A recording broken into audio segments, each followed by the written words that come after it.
Hello class 11th, welcome to Zenith Guru Pathshala. मैं हूं निकी पंडित and हम यहाँ पे कर रहे हैं इक्विलिब्रियम चैप्टर और हम पहुंच चुके हैं लेक्चर नंबर 5 पे। एंड लास्ट टाइम हमने होमोजीनियस इक्विलिब्रिया को किया था discuss and in today's class we will discuss the heterogeneous equilibria. तो देखो नाम से हमें क्या पता चल रहा है, होमोजीनियस मीन्स जिसमें सारे के सारे सेम फेस प्रेजेंट होंगे एंड हेट्रोजीनियस मीन्स जिसमें अलग अलग डिफरेंट फेजेस प्रेजेंट होंगे, राइट?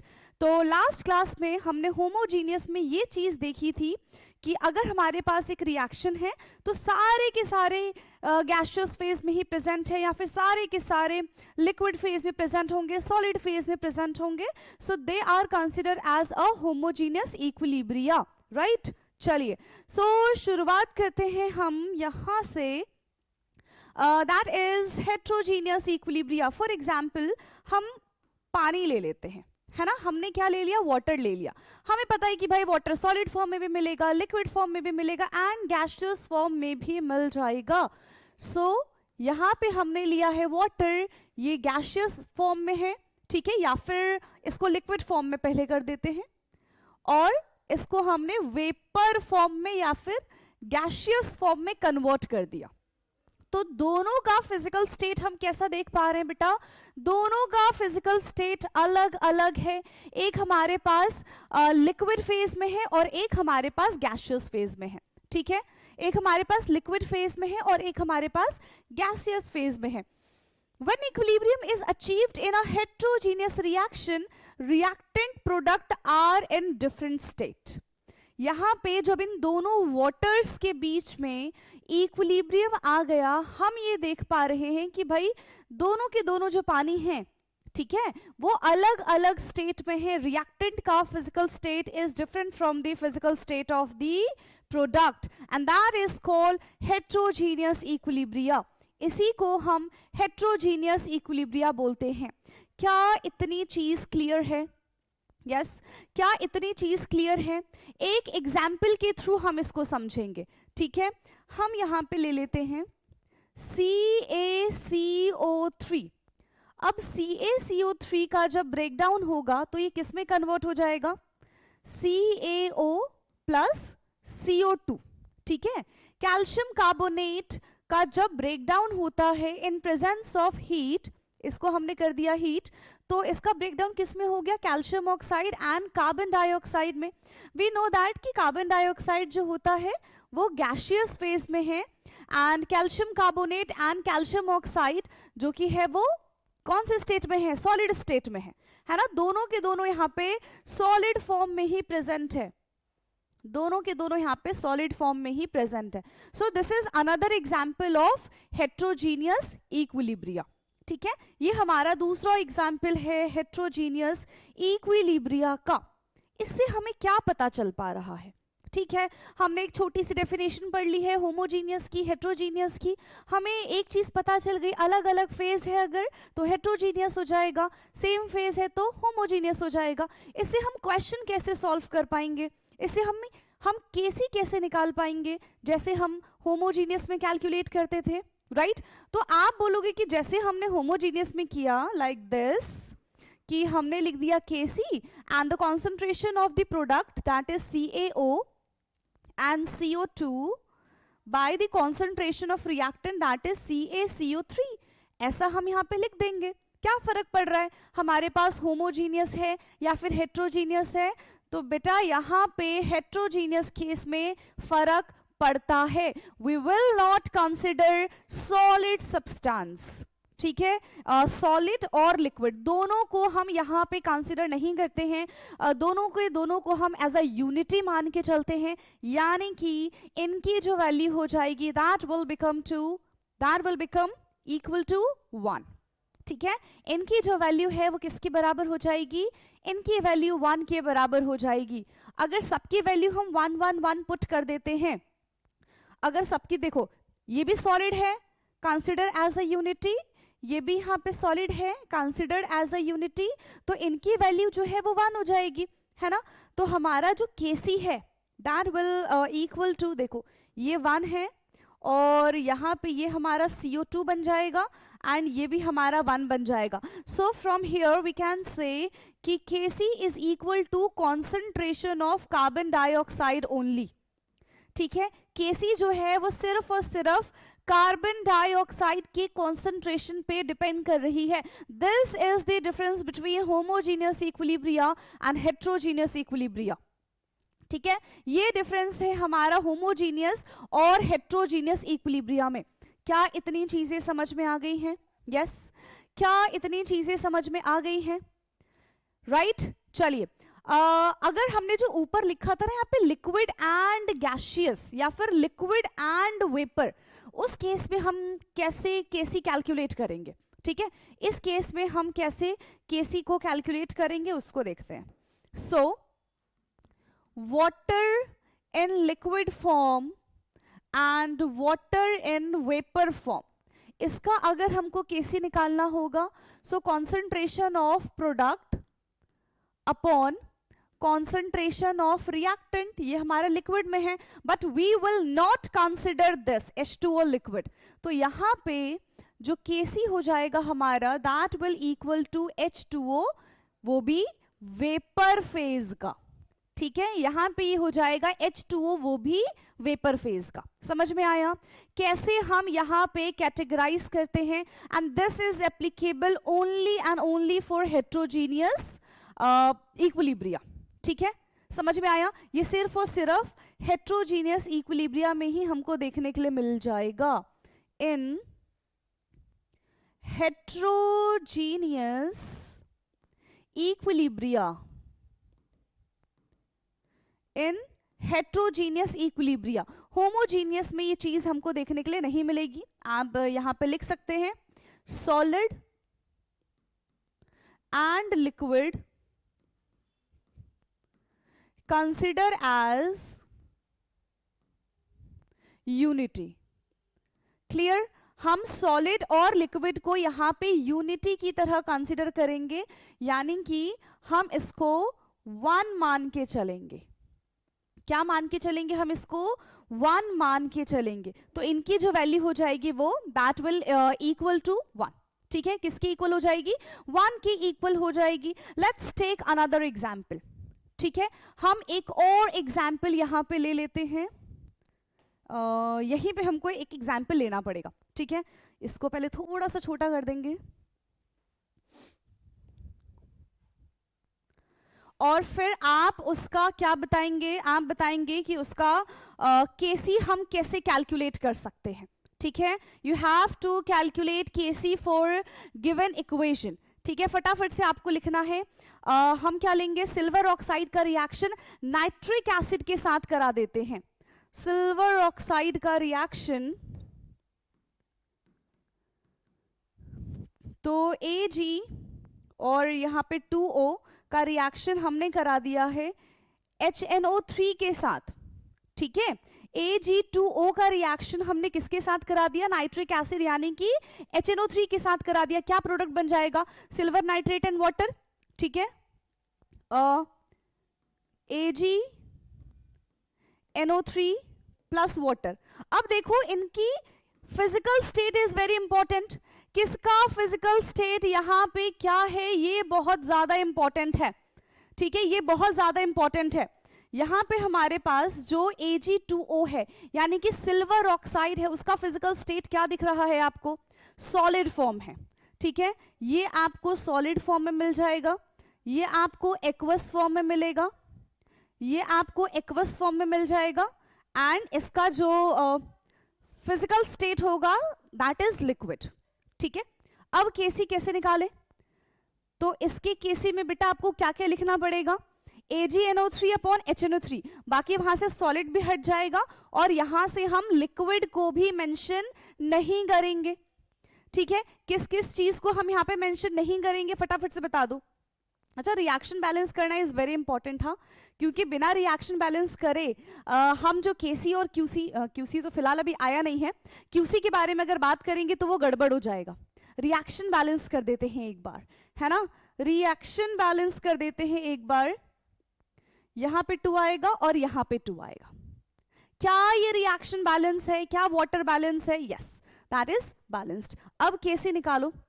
प्रोडक्ट AgNO3 का होल ट्वाइस अपॉन HNO3 का 2, बस इतना ही हमारा यहाँ पे Kc आना है बेटा, ठीक है, इतना ही यहाँ पे हमारा Kc आना है और हमें इसमें कुछ भी नहीं लिखना है, ठीक है, और इसमें हमको कुछ भी नहीं लिखना। Solid and liquid we will consider as a unity. हम उसको कैसे कंसिडर करेंगे? एक यूनिटी की तरह कंसिडर करेंगे।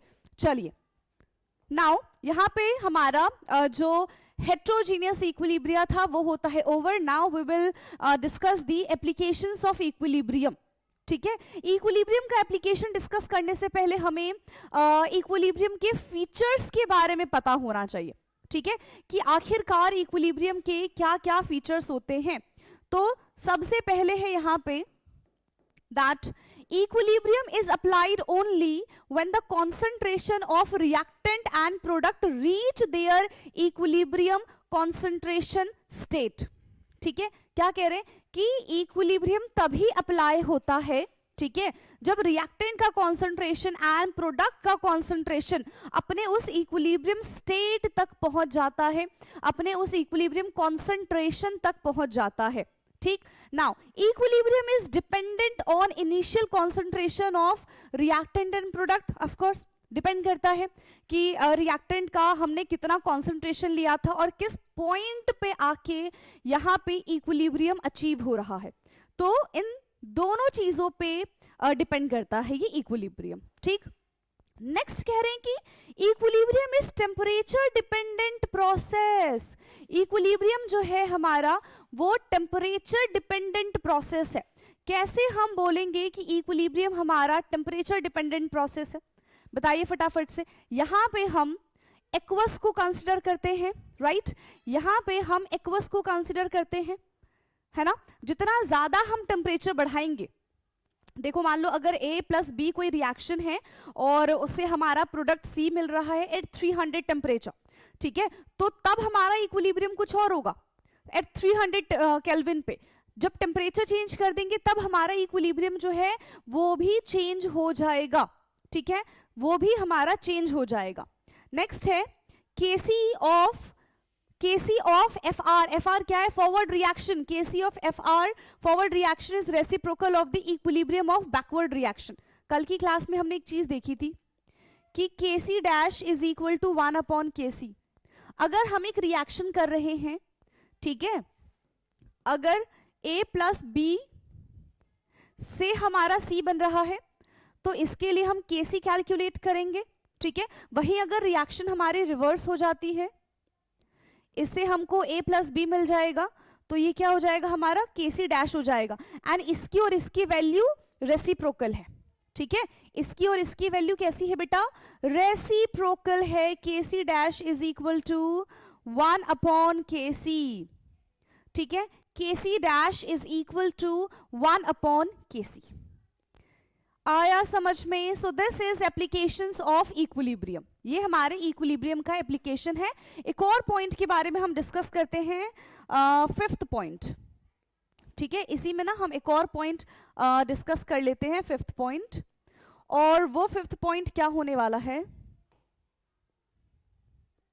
कि अगर हमने वैल्यूज में मल्टीप्लिकेशन या फिर डिवीजन किया, ठीक है, अगर हमने वैल्यूज में या फिर रिएक्शन में मल्टीप्लिकेशन या फिर डिवीजन किया तो उससे भी हमारा इक्विलिब्रियम स्टेट जो है वो चेंज हो जाता है, ठीक है, उससे भी हमारा इक्विलिब्रियम स्टेट जो है वो चेंज हो जाएगा। जैसे कि H2 प्लस I2 से 2HI बन गया हमारा, ठीक है, 2HI बन गया, तो ये हमारा Kc की वैल्यू आ जाएगी यहां से एक, ठीक है। लेकिन अगर हम पूरे इक्वेशन को 2 से डिवाइड करेंगे तो हमारा Kc कैसा हो जाएगा? ये हाफ, इसकी पावर जो है वो 1/2 हो जाएगी, ठीक है। ये भी क्या हो जाएगा हमारा, इसकी पावर कितनी हो जाएगी, 1/2 हो जाएगी अगर हमने इस पूरे इक्वेशन को 2 से डिवाइड किया। तो यहां से हमको ये पता चलता है कि अगर हमने किसी ऐसे रिएक्शन के साथ जहां पे इक्विलिब्रियम हम अचीव कर चुके हैं, ठीक है, जहां पे ऑलरेडी हम इक्विलिब्रियम अचीव कर चुके हैं, अगर वहां पे हम उस रिएक्शन में किसी टर्म का मल्टीप्लिकेशन डिवीजन कुछ भी करते हैं तो उससे हमारा केसी अफेक्ट होता है, केसी की वैल्यू अफेक्ट होती है, ठीक है, केसी की वैल्यू अफेक्ट होती है। सो H2 प्लस I2 और ये है हमारा 2HI, अगर हम इस पूरी इक्वेशन को हाफ से मल्टीप्लाई कर देंगे, ठीक है, तो यहां पे केसी भी कितना हो जाएगा, केसी की पावर 1/2 हो जाएगा, ठीक है, केसी की पावर कितनी हो जाएगी, केसी की पावर यहां पे 1/2 हो जाएगी। क्लियर? यस। तो ये कुछ यहाँ पे पॉइंट्स थे जो हमें जाना बहुत जरूरी थे। So these are the features of the equilibrium, ये सारे के सारे इक्विलिब्रियम के फीचर्स हैं, क्या क्या चेंज करने से हमारा जो इक्विलिब्रियम है, हमारा जो रिएक्शन है, उसमें चेंजेस आ सकते हैं। एंड आई होप कि अब इसमें आपको कोई डाउट नहीं होगा, राइट? अब इसमें आपको कोई भी किसी भी किस्म का, किसी भी प्रकार का डाउट नहीं होगा। अब बात करते हैं इसके एप्लीकेशंस के बारे में। चलिए, तो यही है, हाँ। अब हम बात कर लेते हैं इसके एप्लीकेशंस के बारे में।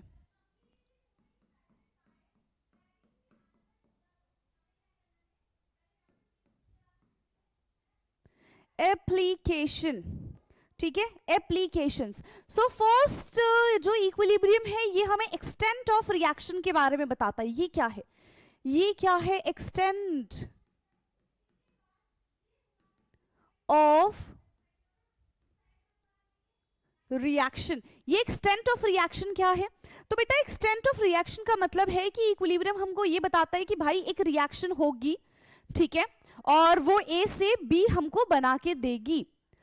अब वो होगी, ठीक है, हमें प्रोडक्ट भी मिल जाएगा, ठीक है, लेकिन कितने टाइम में वो प्रोडक्ट मिलेगा ये हमको इक्विलिब्रियम नहीं बताता है। सिर्फ ये बता देगा कि हाँ भाई एक कोई रिएक्टेंट है, उससे ये वाला प्रोडक्ट बन जाएगा, ठीक है, उससे ये वाला प्रोडक्ट बन जाएगा।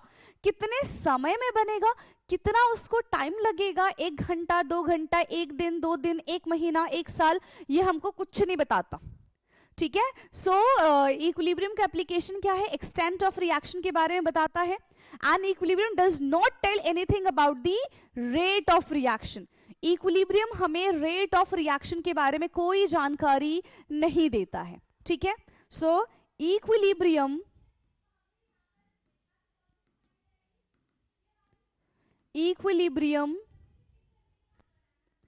does not tell us anything about the rate of reaction, ठीक है।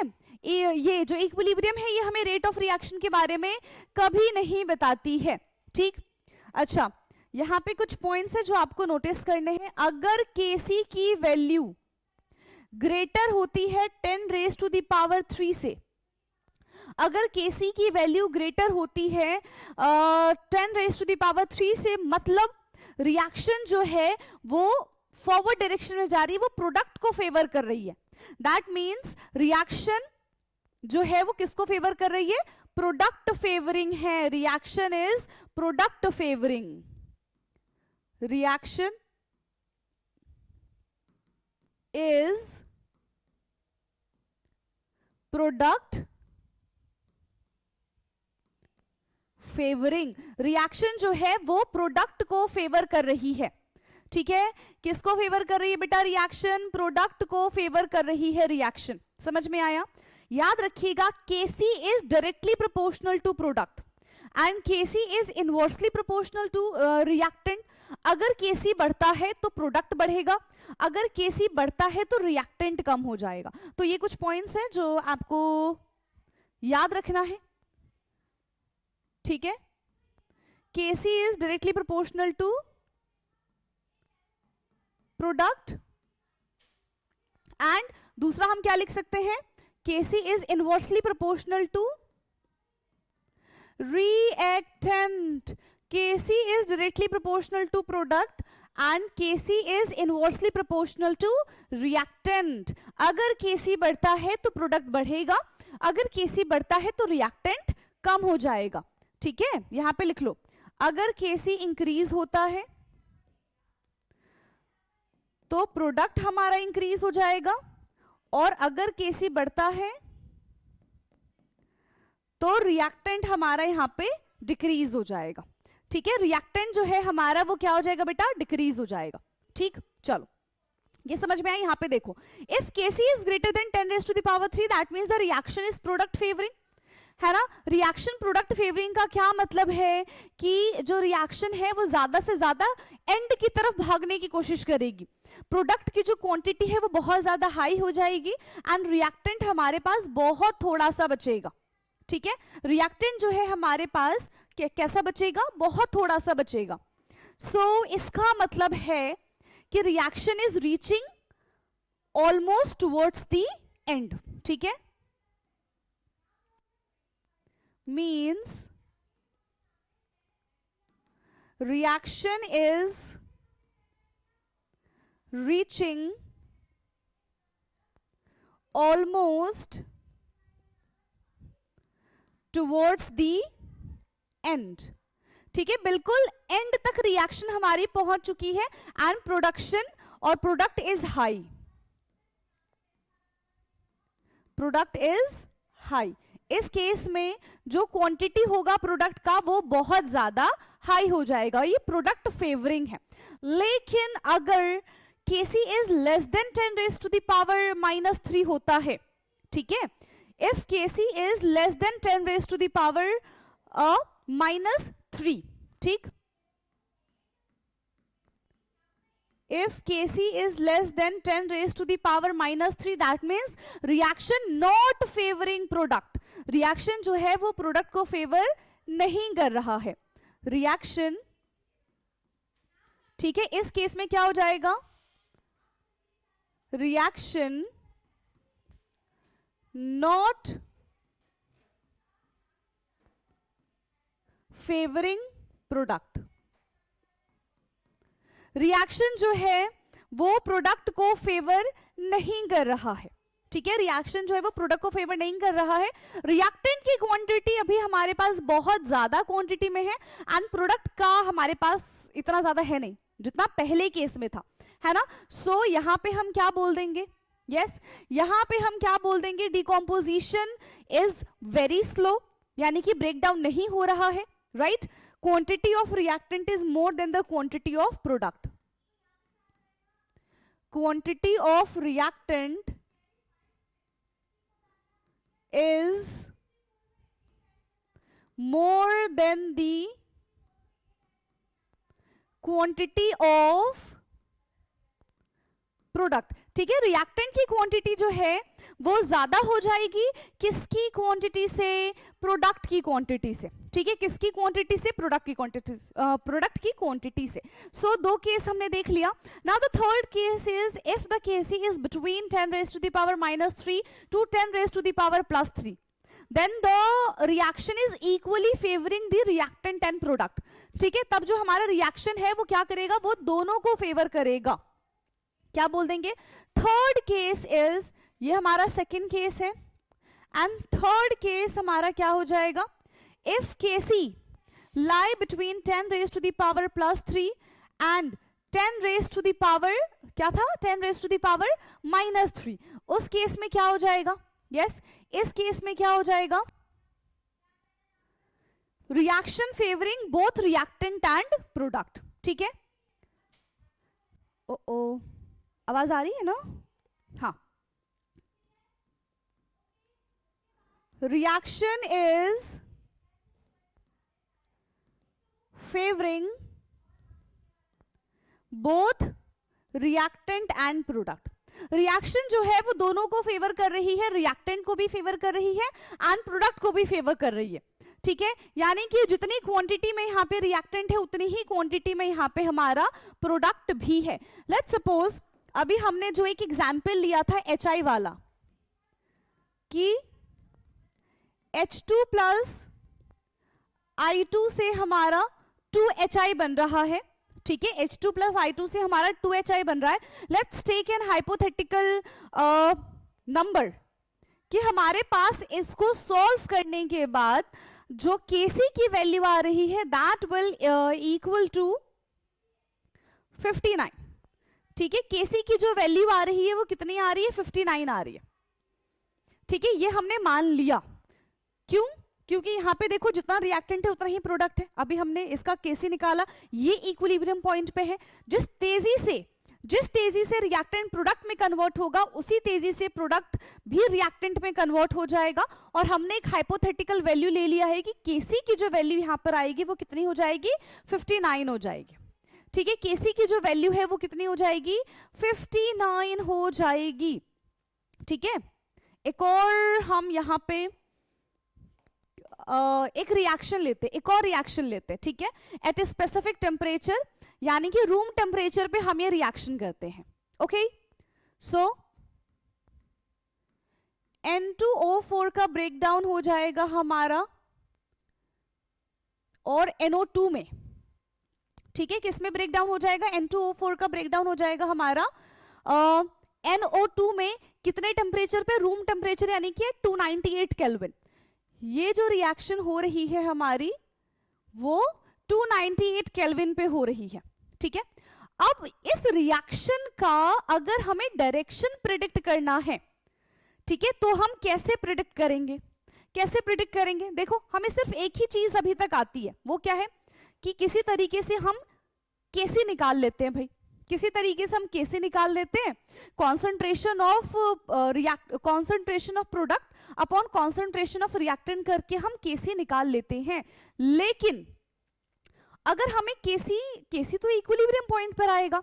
मान लो ये रिएक्शन हो रही है, ठीक है, मान लो ये रिएक्शन ऐसे चल रही है. अभी एक स्केल की हेल्प से समझते हैं, रिएक्शन ऐसे ऐसे चल रही है. ठीक है, Kc हमारा इस पॉइंट पे आ रहा है. ठीक है, Kc हमारा इस पॉइंट पे आ रहा है. लेकिन अगर मुझे इस पॉइंट पे वैल्यू कैलकुलेट नहीं करनी है, मुझे कहीं इस पॉइंट पे वैल्यू कैलकुलेट करनी है, मुझे इस पॉइंट पे वैल्यू कैलकुलेट करनी है, या मुझे इस पॉइंट पे वैल्यू कैलकुलेट करनी है, इस पॉइंट पे वैल्यू कैलकुलेट करनी है, तब हम क्या करेंगे, यस, तब हम क्या करेंगे, हमको कैसे पता चलेगा इन पॉइंट्स पे वैल्यू को कैलकुलेट करके कि either rate of reaction is favouring the product और द फेवरिंग द रिएक्टेंट. तब हम कैसे आइडेंटिफाई करेंगे, यस, तब हम कैसे आइडेंटिफाई करेंगे उसके बारे में जानते हैं. Now we will learn how to predict the direction of a reaction. ठीक है, predict the direction of a reaction, predict the direction of a reaction. देखो किसी भी रिएक्शन के डायरेक्शन को प्रिडिक्ट करने के लिए सिर्फ Kc इज नॉट सफिशिएंट. ठीक है, उसके लिए हमें एक और नया टर्म चाहिए होगा, दैट इज QC. क्या चाहिए होगा हमको, उसके लिए बेटा हमको चाहिए होगा QC. क्या है ये QC, क्या है ये QC? QC is reaction question. ठीक है, क्या है ये है हमारा reaction. QC is reaction question,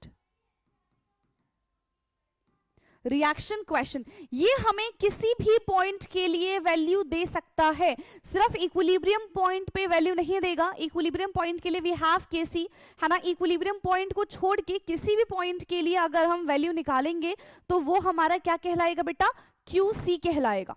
ठीक है, वो हमारा क्या कहलाएगा, QC कहलाएगा. अब QC होता क्या है, कैसे कैलकुलेट करते हैं, तो QC को भी कैलकुलेट करने का सेम तरीका है जैसे हम Kc को कैलकुलेट करते हैं, बट वो एक स्पेसिफिक पॉइंट के लिए ही कैलकुलेट किया जाता है. QC एक स्पेसिफिक पॉइंट के लिए कैलकुलेट नहीं किया जाता, वो किसी भी पॉइंट के लिए कैलकुलेट किया जा सकता है. So again what is QC? तो QC भी क्या हो जाएगा, प्रोडक्ट का कॉन्सेंट्रेशन, जो भी इसका स्टोइकियोमेट्रिक कोफिशिएंट होगा वो एज अ पावर आ जाएगा, अपॉन में रिएक्टेंट का कॉन्सेंट्रेशन, जो भी रिएक्टेंट का स्टोइकियोमेट्रिक कोफिशिएंट होगा वो एज अ पावर आ जाएगा. ठीक है, वो एज अ पावर आ जाएगा। आया समझ में? क्या आया समझ में? अच्छा यहीं पे लिख लेते हैं, एक रिएक्शन लिख लो, ठीक है, एक रिएक्शन लिख लेते हैं हम, A plus B give C plus D. मुझे अगर इसके लिए QC निकालना होगा तो मैं क्या करूंगी, QC is equal to concentration of C की पावर C, D की पावर D, A की पावर A एंड B की पावर B। ठीक है, इस तरीके से मैं इसका QC कैलकुलेट कर सकती हूं। आप बोलोगे कि ऐसे तो KC भी कैलकुलेट किया जा सकता है, ऐसे तो KC भी कैलकुलेट किया जाता है ना, तो रिप्रेजेंटेशन इज सेम है ना, यहां पे हमारा बेटा रिप्रेजेंटेशन सेम है, बट रिप्रेजेंटेशन सेम होने का मतलब ये नहीं है कि KC और QC बराबर है। ठीक है, KC और QC बराबर नहीं है। ठीक है, QC हमको बताता है ये कंसंट्रेशन क्वेश्चन, और एक और टर्म होता है दैट इज QP, वो हमें प्रेशर के बारे में बताता है कि पार्शियल प्रेशर का क्या कंट्रीब्यूशन है उसके बारे में। क्लियर? क्या इतना क्लियर है? चलिए next, again we will take one example, जो भी तक हमारा चलता हुआ था स्टार्टिंग में क्या, यहां पे जो एक एग्जाम्पल लिया था, ये इसको जरा हम इसके लिए QC और KC कैलकुलेट करते हैं। देखो KC is already given to us, let's calculate QC for this, और हम ये देखते हैं कि जो रिएक्शन है वो प्रोडक्ट को फेवर कर रही है या फिर रिएक्टेंट को फेवर कर रही है। ठीक, चलिए, सो H2 plus I2 will give 2HI, जिसका KC का वैल्यू हमको कितना गिवन है, 59। H2 plus I2 will give 2HI and let's suppose कि इसकी वैल्यू हमको गिवन है 59। हर एक पॉइंट पे हमें H2 का, I2 का एंड HI का कॉन्सेंट्रेशन गिवन होगा। ठीक है, मान लेते हैं कि H2 का जो हमारे पास कॉन्सेंट्रेशन है दैट इज 0.10। ठीक है, बहुत कम कॉन्सेंट्रेशन है। ऐसे ही I2 का कॉन्सेंट्रेशन कितना हो जाएगा, 0.20, एंड HI का जो कॉन्सेंट्रेशन है वो है 0.40। अब इसके लिए हमको QC निकालना है, इसके लिए हमको QC निकालना है। सो HI की power 2 upon H2 and I2। HI हमको दे रखा है 0.40 की पावर 2 अपॉन 0.10 एंड 0.20। जब आप इसको सॉल्व करते हैं, ठीक है, जब आप इसको सॉल्व करेंगे तो आपकी वैल्यू बेटा कितनी आ जाएगी, इट विल इक्वल टू 8। ठीक है, QC हमारा कितना आ रहा है, 8 आ रहा है। KC हमारे पास कितना आ रहा है, 59 आ रहा है। QC हमारे पास 8 आ रहा है, KC हमारे पास 59 आ रहा है।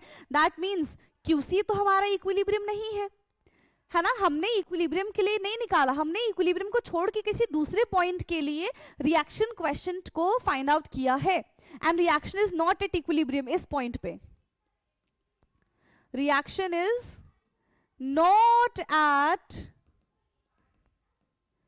Equilibrium, reaction is not at equilibrium.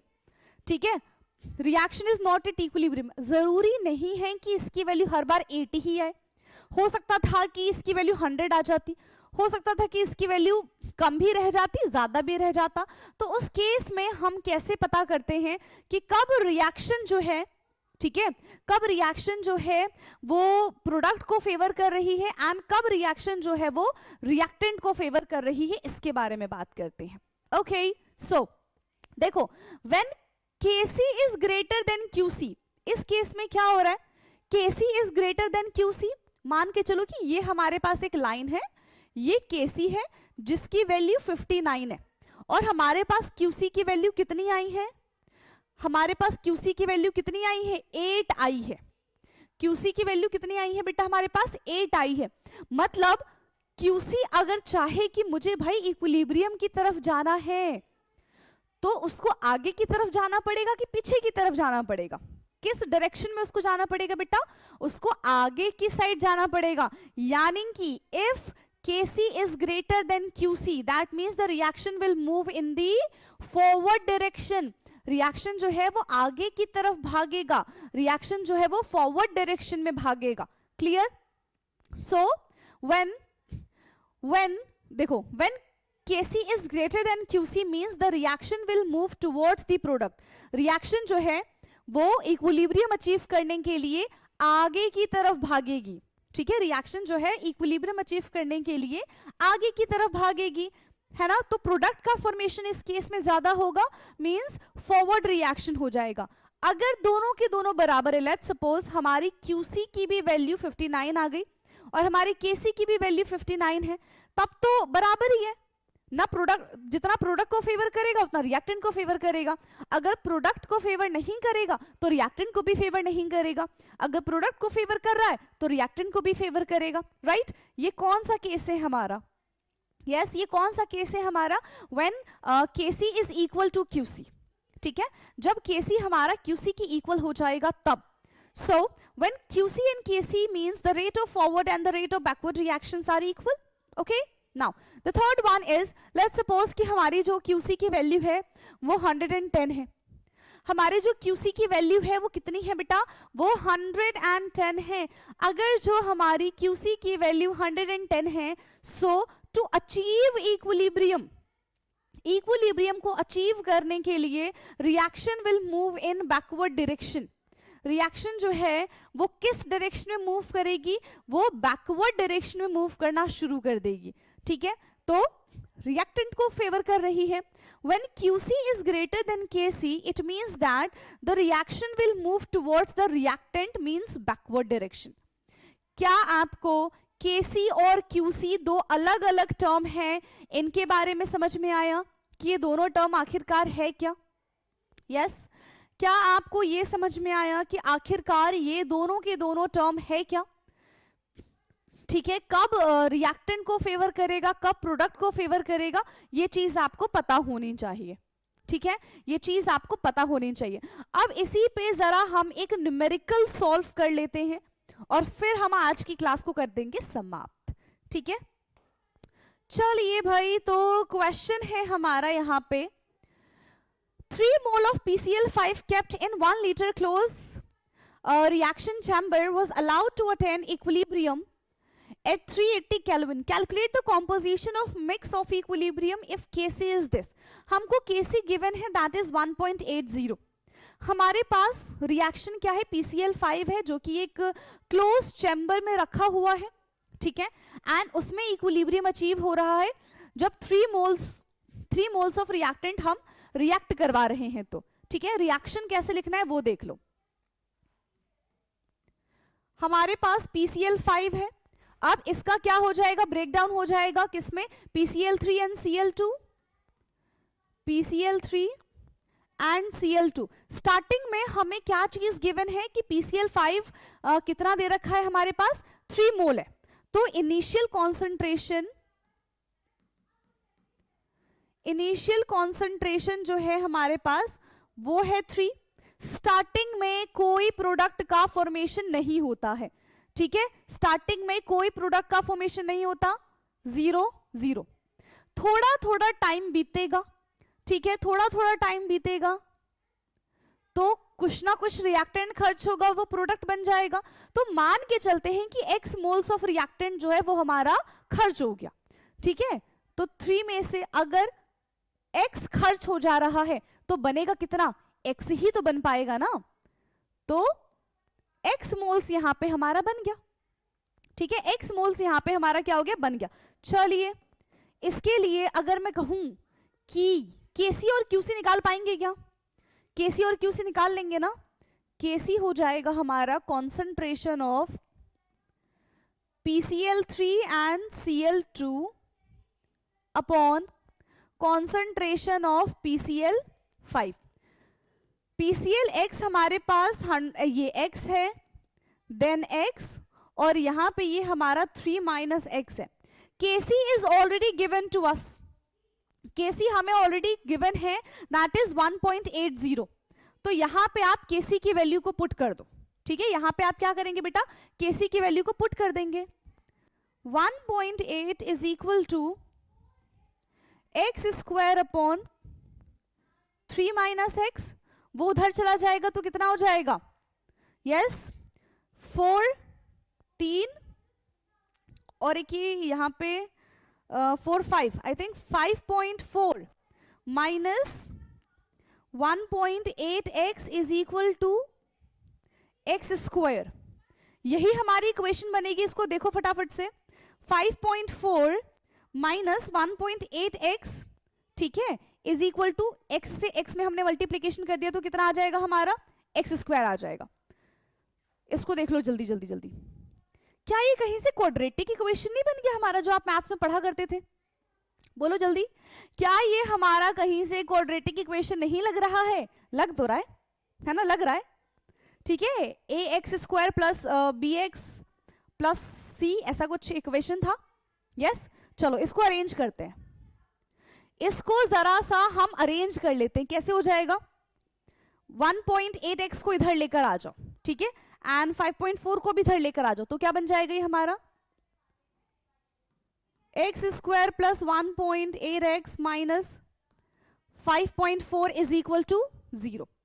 Formula लगा दो, फॉर्मूला क्या था, x is equal to minus b plus minus under root, ठीक है, B square minus 4ac upon 2a। क्या यही फॉर्मूला आप मैथ्स में पढ़ते थे, यस। अब a, b एंड c क्या है, सो a की वैल्यू 1 है, b की वैल्यू 1.8 है और c की वैल्यू यहाँ पे हमारे पास कितनी है, 5.4 है। आ गई इतनी बात समझ में, यस। a, b और c की वैल्यू समझ में आ गई, बस यहाँ पे पुट कर दो, x is equal to minus 1.8 plus minus under root 1.8 का square minus 4 into 1 into minus 5.4 divided by 2 into 1। अब इसको सॉल्व करने की जिम्मेदारी किसकी है, कौन कैलकुलेशंस करेगा, yes, you have to do the calculation. इसका आंसर मैं आपको बता देती हूं, दैट विल बिकम 1.55, ठीक है। यहां पे हमारे पास कितना आ जाएगा बेटा, कितना आएगा, 1.55x की वैल्यू, यानी कि इतना रिएक्टेंट हमारा खर्च हुआ है, इतना रिएक्टेंट हमारा खर्च हुआ है टोटल। जब इक्विलिब्रियम पॉइंट आया तो हमारे पास ये इक्वेशन थी, that is 3 minus x plus x plus x, ठीक है, हमारे पास ये इक्वेशन थी। At equilibrium, at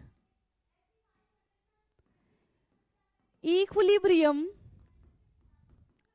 total composition is 3 minus x plus x plus x,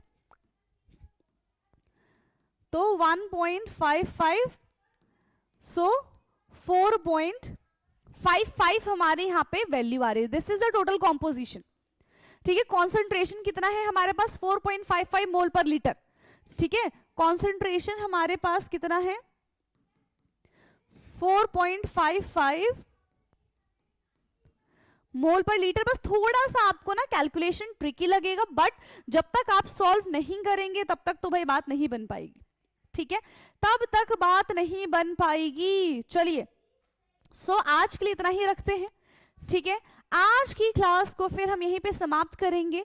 next class में हमने जो केसी क्यूसी ये पढ़ा था, ये गिब्स एनर्जी जो हम पिछले चैप्टर में पढ़कर आए हैं, इनके बीच का रिलेशन पढ़ेंगे, ठीक है।